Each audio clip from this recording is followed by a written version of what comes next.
Assalamualaikum warahmatullahi wabarakatuh. Selamat siang. Salam sejahtera untuk kita semua. Semoga pada pertemuan kali ini kita semua dalam keadaan sehat walafiat, tidak kurang suatu pun juga.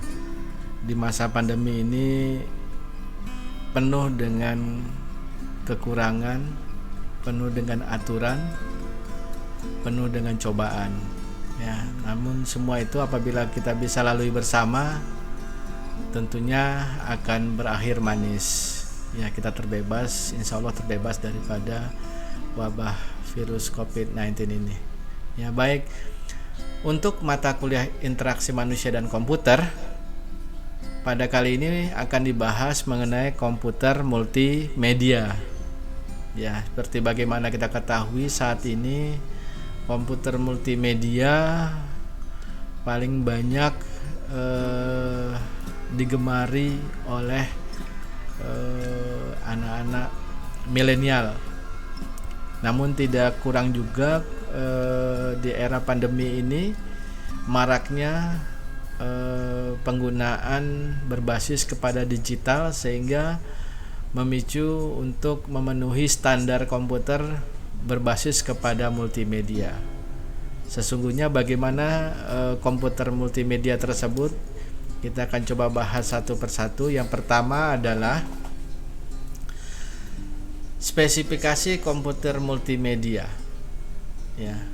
Jadi komputer multimedia juga komputer yang mampu menyajikan data dalam bentuk tulisan, gambar, suara, animasi dan gambar. Jadi komplit ya, di multimedia ini komplit semuanya. Data itu tuh lengkap, baik data bergerak, tidak bergerak, data lisan maupun data tulisan. Ya. Nah, semua itu dikemas dalam satu frame namanya multimedia. Oke, tentu untuk membangun dia secara apik serta memiliki tingkat akurasi yang tinggi dibutuhkan perangkat juga yang memadai atau mumpuni. Nah, kita akan lihat bagaimana perangkat tersebut dapat mendukung daripada membangun satu bentuk multimedia. Nah, untuk perangkat multimedia sendiri, di samping kita menggunakan komputer, kita juga membutuhkan perangkat-perangkat penunjang lainnya.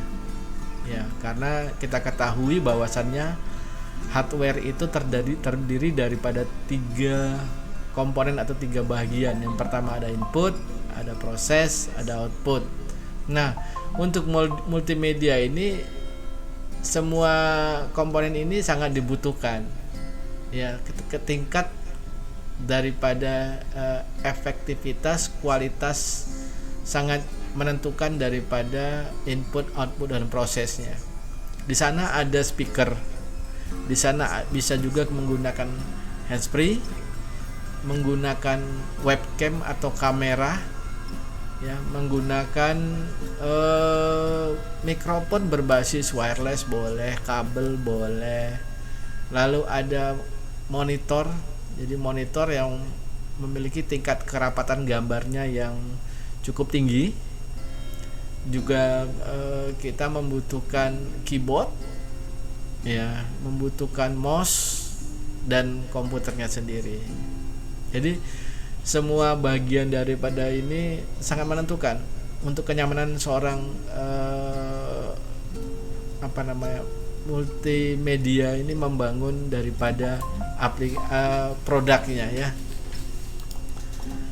Nah, kita akan coba melihat sisi daripada komputer multimedia.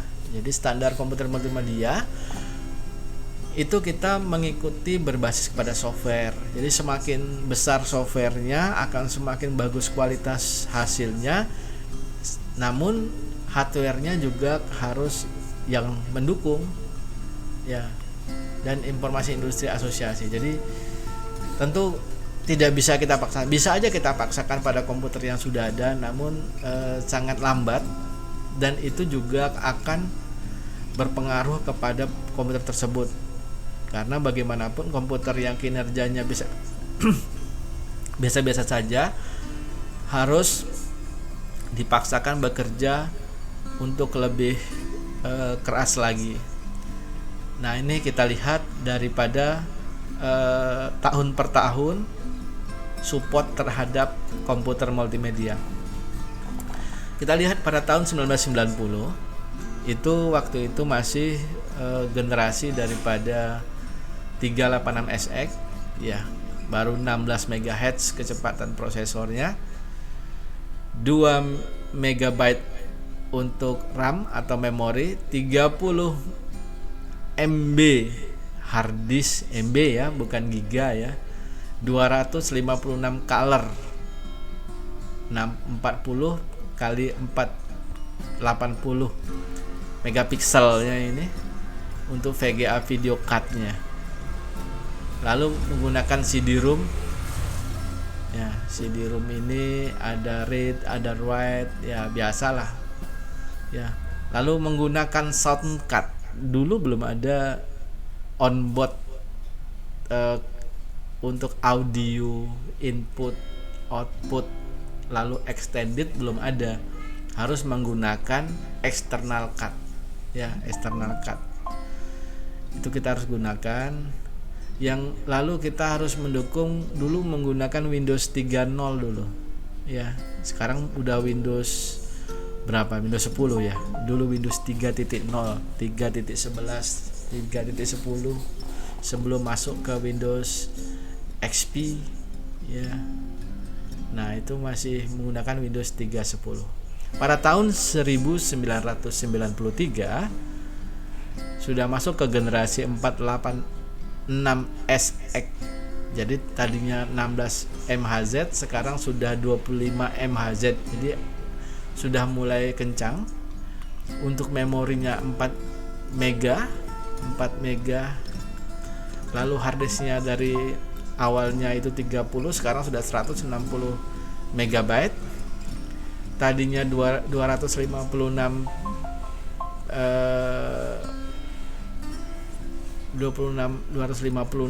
pixel, sekarang sudah meningkat lagi ya.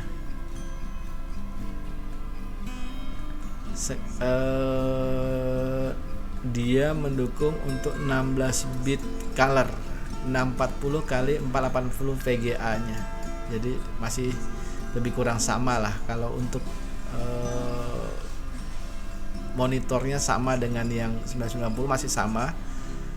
Lalu kecepatan daripada CD-ROM sudah yang pertama tadi 1x, yang ini sudah 2x. Jadi agak cepat dia waktu membaca ataupun melakukan rendering ya, menggunakan proses CD-ROM ya.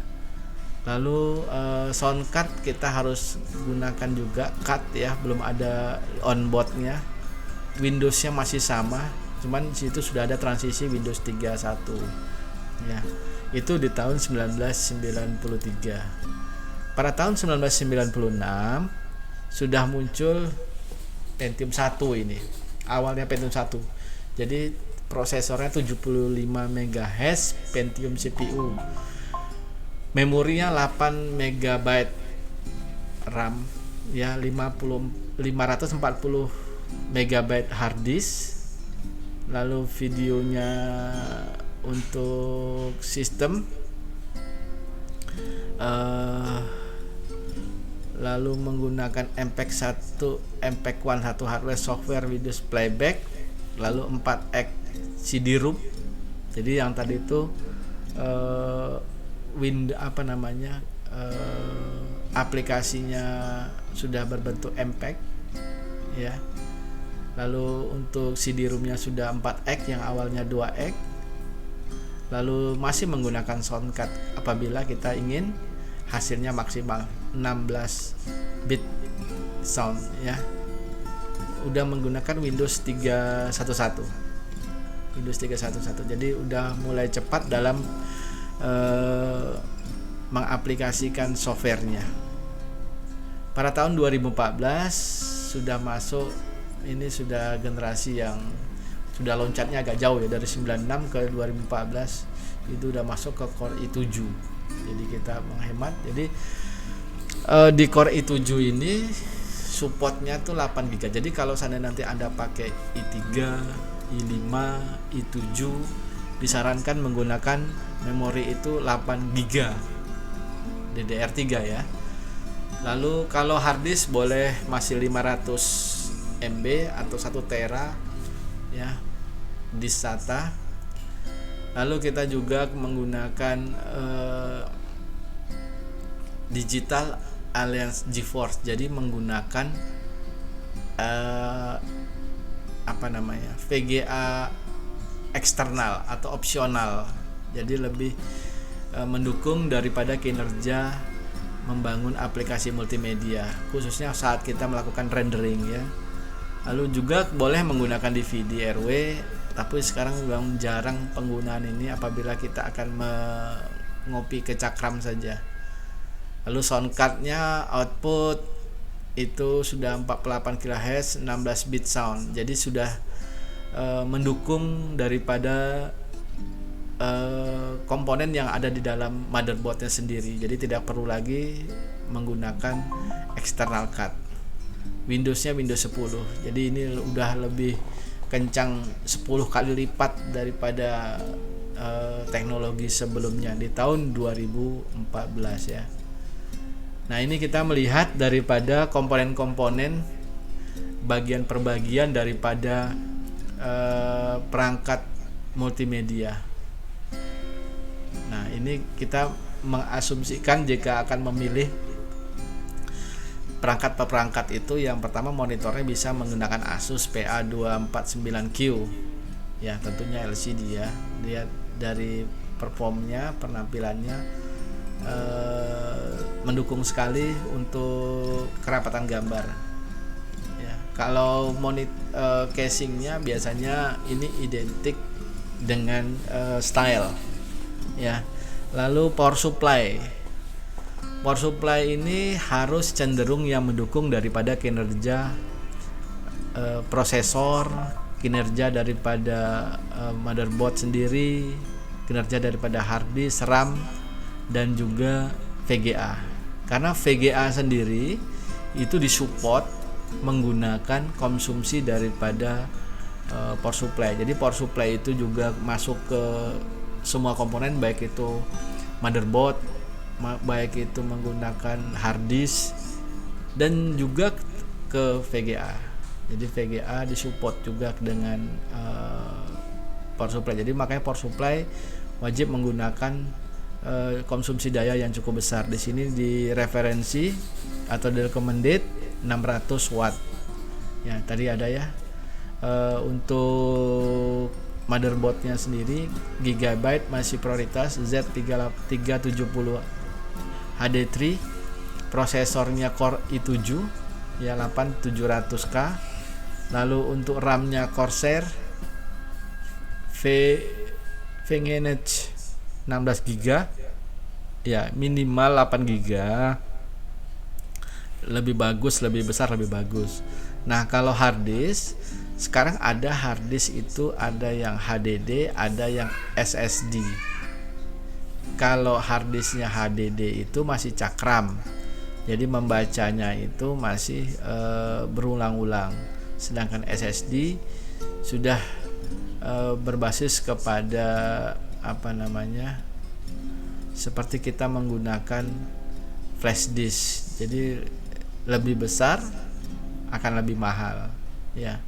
Nah, ini dia VGA-nya Asus ROG Strix GT 106006G. Jadi bebas lah, kalau VGA-nya bebas, banyak pilihan ya. Tapi semakin tinggi tingkat performanya, spesifikasinya, maka akan menunjang kinerja daripada membangun multimedia ya.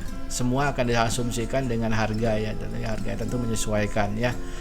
Ini daripada harga hardware di multimedia ya. Oke, di sini Bapak ada tugas, di mana tugasnya adalah Anda diminta untuk membangun komputer dengan spesifikasi sesuaikan dengan, jadi Anda diminta untuk membangun komputer multimedia. Nanti dari komputer media itu apa program yang akan Anda buat, seperti apa hardware-nya. Jadi Anda bisa merekayasa dahulu, silakan dibuat spesifikasinya seperti apa, seperti bagaimana yang Bapak jelaskan pada slide per slide tadi. Baik, itu saja untuk pertemuan. Jadi nanti apabila ada yang kurang paham, silakan untuk ditanyakan pada WA group ya.